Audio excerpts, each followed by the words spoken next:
कार्यक्रम प्रस्तुत भाई दर्शन बिटरमा रविंद्र फैसला अमरतंत्रा।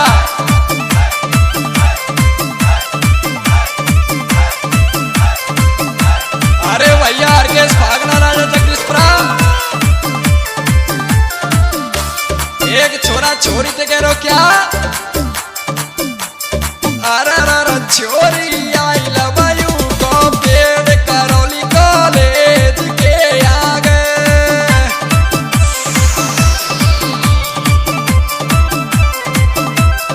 अच्छा हाँ ओ छोरी आई लवायू को पेड़ करौली कॉलेज के आगे।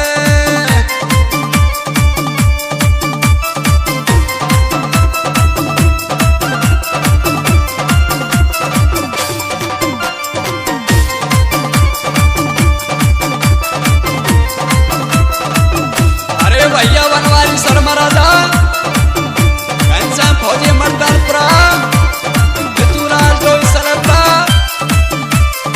ऐसे कहने लगे